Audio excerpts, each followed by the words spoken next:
하나님이 가르쳐 주신 그곳에 이르러 아브라함이 제단을 쌓고 나무를 가지런히 놓고 아들 이삭을 묶어 제단 나무 위에 뉘고 손을 뻗어 칼을 들었더라.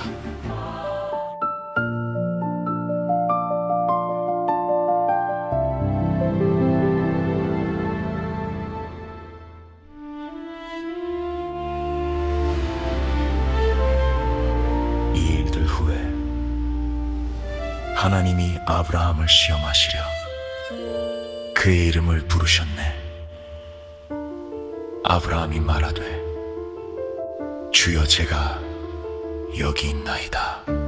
하나님이 말씀하시되 네 아들 네 품에 품은 외아들 이삭을 데리고 모리아 땅으로 떠나라. 내가 내게 가르쳐 줄 산에서 그를 번제물로 올려드리라.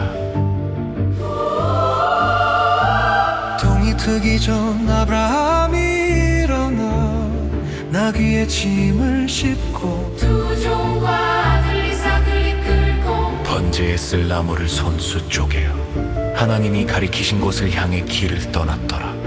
사흘째 되는 날 그곳을 멀리 바라보고 종들에게 말하되 너희는 나귀와 함께 이 자리에 있으라. 나와 아이가 저 산에 올라 예배하고 돌아오리라. 아브라함이 번제나무를 이삭의 등에 얹고 자기는 불씨와 칼을 손에 쥐고 두 사람이 나란히 걸어가더라. 이삭이 말하되 아버지여 불씨와 나무는 있사오나 번제로 드릴 어린 양이 보이지 않으니 어디 있나이까.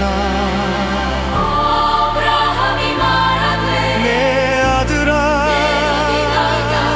하나님께서 손수 마련하실 것이라. 두 사람이 나란히 걸어가더라. 하나님이 가르쳐 주신 그곳에 이르러 아브라함이 제단을 쌓고 나무를 가지런히 놓고 아들 이삭을 묶어 제단 나무 위에 뉘고 손을 뻗어 칼을 들었더라.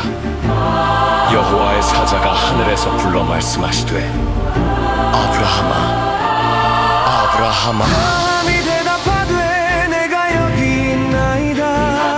예수님도 되지 말고 네가 하나님을 존경하며 두려워하는 자임을 이제 내가 확인하였노라. 네 외아들을 아끼지 아니하였도다. 아브라함이 눈을 들어보니 뒤편에 수양 한 마리가 뿔이 덤불에 걸려 있는지라 그 수양을 끌어다 아들 대신 번제로 올렸더라. 아브라함이 그 자리에 여호와이레라 이름을 새겼으니 주의 산에서 마련되리라 함이더라. 여호와의 사자가 두 번째로 하늘에서 불러 말씀하시되 내 이름을 걸고 맹세하노니 네가 외아들마저 아끼지 아니하였으니 내가 너를 넘치도록 복되게 하고 네 후손을 하늘의 별처럼 바닷가 모래처럼 불어나게 하리니 네 후손이 원수들의 성문을 얻으리라. 네 후손으로 말미암아 온 세상 민족이 복을 누리리니 이는 네가 내 음성에 순종하였음이라. 아브라함이 종들과 함께 브엘세바로 돌아왔더라. 이후에 소식이 전해지니 나홀의 아내 밀가가 8자녀를 낳았더라.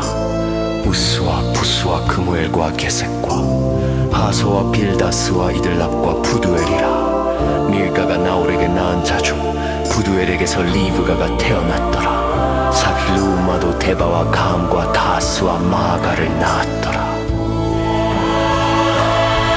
한 순종이 언약을 완성하고 주께서 친히 예비하셨습니다.